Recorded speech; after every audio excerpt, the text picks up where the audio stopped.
Assalamualaikum warahmatullahi wabarakatuh. Hai semua, nama saya Ninda Devina Indriani.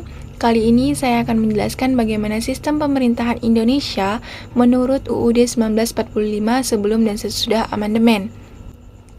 Pokok-pokok sistem pemerintahan negara Indonesia berdasarkan UUD 1945 sebelum amandemen tertuang dalam 7 kunci pokok sistem pemerintahan. Yang pertama, Indonesia ialah negara yang berdasarkan atas hukum, tidak berdasarkan atas kekuasaan belaka. Hal ini berarti bahwa negara termasuk lembaga negara dalam melaksanakan tindakan apapun harus berdasarkan hukum. Yang kedua, sistem konstitusional. Pemerintahan berdasarkan atas sistem konstitusi atau hukum dasar, tidak bersifat absolutisme atau kekuasaan yang tidak terbatas. Yang ketiga, kekuasaan negara tertinggi berada di tangan MPR. Kedaulatan rakyat berada pada suatu badan bernama MPR sebagai penjelma seluruh rakyat Indonesia. Majelis inilah yang memegang kekuasaan negara tertinggi, sedangkan presiden harus menjalankan haluan negara menurut garis-garis besar yang telah ditetapkan oleh majelis. Yang keempat, presiden ialah penyelenggara pemerintahan tertinggi di bawah MPR. Yang kelima, presiden tidak bertanggung jawab kepada DPR. Yang keenam, menteri negara ialah pembantu presiden. Yang ketujuh, kekuasaan kepala negara tak terbatas. Berdasarkan 7 kunci pokok sistem pemerintahan Indonesia menurut UUD 1945 menganut sistem pemerintahan presidensial. Sistem pemerintahan ini dijalankan semasa pemerintahan Orde Baru di bawah kepemimpinan Presiden Soeharto. Ciri dari sistem pemerintahan masa itu adalah adanya kekuasaan yang amat besar pada lembaga kepresidenan. Hampir semua kewenangan kepresidenan yang diatur menurut UUD 1945 dilakukan tanpa melibatkan pertimbangan atau persetujuan DPR sebagai wakil rakyat. Selanjutnya, sistem pemerintahan Indonesia setelah amandemen. Dalam kurun waktu 1999 sampai 2002, Undang-Undang Dasar 1945 mengalami 4 kali perubahan amandemen yang ditetapkan dalam sidang umum dan sidang tahunan MPR. Perubahan pertama pada sidang umum MPR tahun 1999 pada tanggal 14 sampai 21 Oktober. Perubahan kedua pada sidang tahunan MPR itu pada tanggal 7 sampai 18 Agustus tahun 2000. Perubahan ketiga itu pada sidang tahunan MPR tanggal 1 sampai 9 November tahun 2001. Perubahan keempat itu pada sidang tahunan MPR tanggal 1 sampai 11 Agustus tahun 2002. Pokok-pokok sistem pemerintahan Indonesia itu yang pertama, bentuk negara kesatuan dengan prinsip otonomi daerah yang luas. Wilayah negara terbagi dalam beberapa provinsi. Yang kedua, bentuk pemerintahan adalah republik, sedangkan sistem pemerintahan presidensial. Yang ketiga, presiden adalah kepala negara dan sekaligus kepala pemerintahan. Presiden dan wakil presiden dipilih secara langsung oleh rakyat. Yang keempat, kabinet atau menteri diangkat oleh presiden dan bertanggung jawab kepada presiden. Yang kelima, parlemen terdiri atas 2 bagian atau bikameral, Dewan Perwakilan Rakyat dan Dewan Perwakilan Daerah atau DPD. Yang keenam, kekuasaan yudikatif dijalankan oleh Mahkamah Agung dan Badan Peradilan di bawahnya. Sistem pemerintahan ini juga mengambil unsur dari sistem pemerintahan parlementer dan melakukan pembaharuan untuk menghilangkan kelemahan yang ada dalam sistem presidensial. Beberapa variasi dari sistem pemerintahan presidensial di Indonesia yaitu presiden sewaktu-waktu dapat diberhentikan oleh MPR atas usul dari DPR. Jadi DPR tetap memiliki kekuasaan mengawasi presiden meskipun secara tidak langsung. Yang kedua, presiden dalam mengangkat pejabat negara perlu pertimbangan atau persetujuan dari DPR. Yang ketiga, presiden dalam Mengeluarkan kebijakan tertentu perlu pertimbangan atau persetujuan dari DPR. Yang keempat, parlemen diberi kekuasaan yang lebih besar dalam hal membentuk undang-undang dan hak budget atau anggaran. Perbedaan sistem pemerintahan sebelum dan sesudah amandemen. Dalam sejarah Indonesia, sudah berapa kali pemerintah melakukan amandemen pada Undang-Undang Dasar 1945. Hal ini tentu saja dilakukan untuk menyesuaikan undang-undang dengan perkembangan zaman dan memperbaikinya sehingga dapat menjadi dasar hukum yang baik. Dalam proses tersebut terdapat perbedaan antara sistem pemerintahan sebelum dilakukan amandemen dan sesudah amandemen. Yang pertama itu MPR. MPR sebelum amandemen merupakan lembaga tertinggi negara sebagai pemegang dan pelaksana sepenuhnya kedaulatan rakyat. Wewenang MPR sebelum amandemen yaitu membuat putusan-putusan yang tidak dapat dibatalkan oleh lembaga negara lain, termasuk penetapan garis-garis besar haluan negara yang pelaksanaannya ditugaskan kepada presiden atau mandataris. Yang kedua, menyelesaikan pemilihan dan selanjutnya pengangkatan presiden wakil presiden. Yang ketiga, mengubah UUD.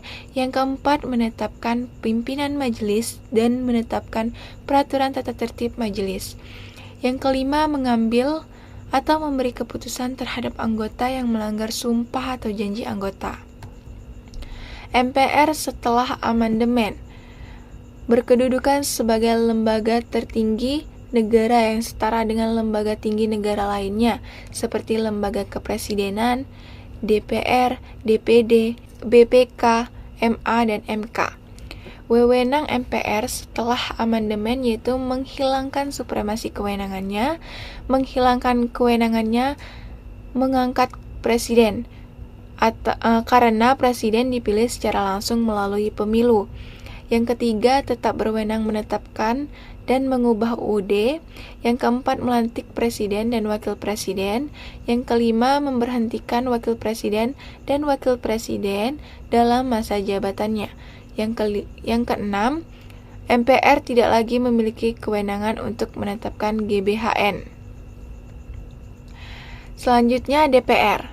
DPR sebelum amandemen berwenang memberikan persetujuan atas RUU yang diusulkan presiden, memberikan persetujuan atas Perpu, memberikan persetujuan atas anggaran, meminta MPR untuk mengadakan sidang istimewa guna meminta pertanggungjawaban presiden, dan tidak disebutkan bahwa DPR berwenang memilih anggota BPK dan 3 hakim pada Mahkamah Konstitusi.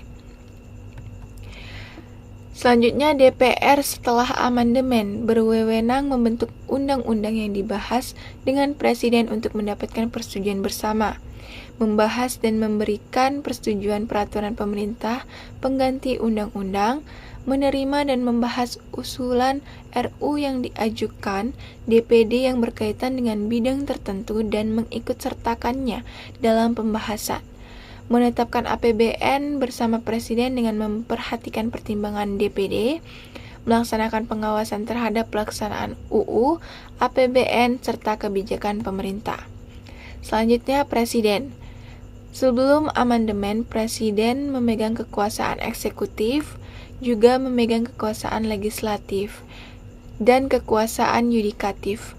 Presiden mempunyai hak prerogatif yang sangat besar. Tidak ada aturan mengenai batasan periode seorang dapat menjabat sebagai presiden, serta mekanisme pemberhentian presiden dalam masa jabatannya, sehingga presiden bisa menjabat seumur hidup.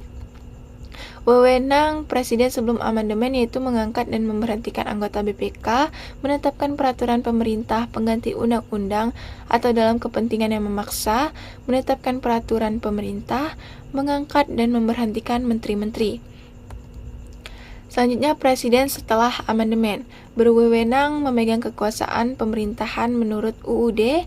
Presiden tidak lagi diangkat oleh BPK, tetapi diangkat oleh DPR dengan memperhatikan DPD lalu diresmikan oleh Presiden. Memegang kekuasaan yang tertinggi atas Angkatan Darat, Laut, dan Angkatan Udara. mengajukan rancangan UU kepada DPR, dan menyatakan perang, membuat perdamaian serta perjanjian dengan negara lain dengan persetujuan DPR.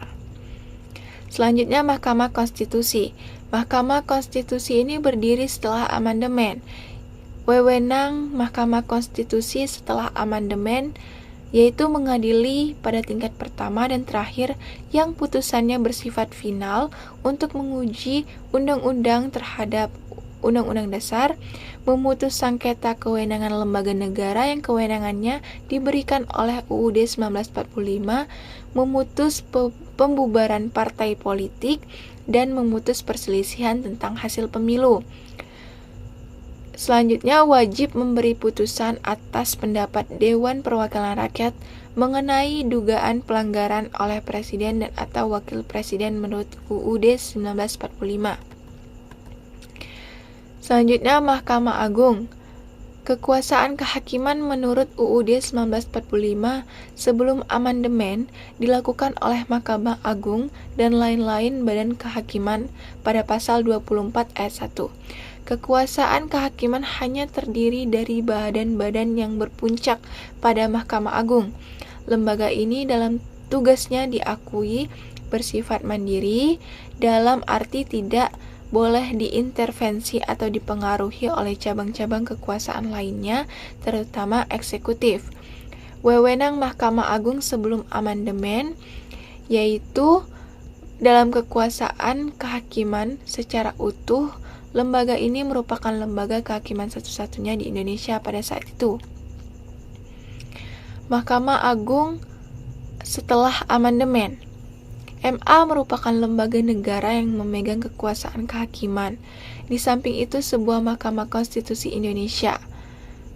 Pada pasal 24 ayat 2 UUD 1945 hasil amandemen.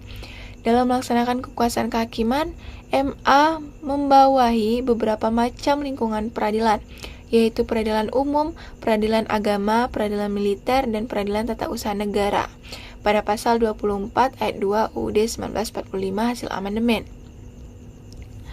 Wewenang Mahkamah Agung itu mengadili pada tingkat kasasi, menguji peraturan perundang-undangan di bawah undang-undang, dan mempunyai wewenang lainnya yang diberikan oleh undang-undang, mengajukan 3 orang anggota hakim konstitusi, dan memberikan pertimbangan dalam hal presiden, yaitu memberi gerasi dan rehabilitasi. Selanjutnya yaitu BPK atau Badan Pemeriksa Keuangan sebelum amandemen.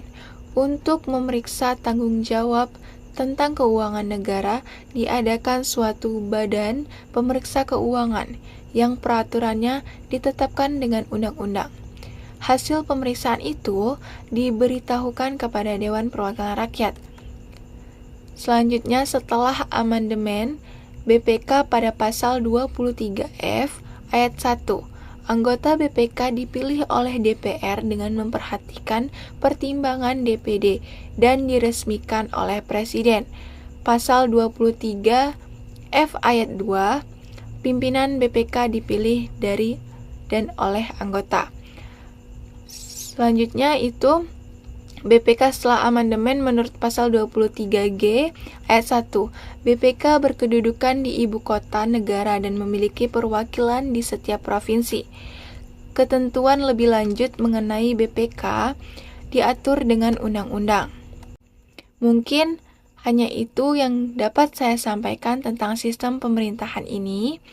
Jika ada kurang dan salah, saya mohon maaf. Terima kasih. Wassalamualaikum warahmatullahi wabarakatuh.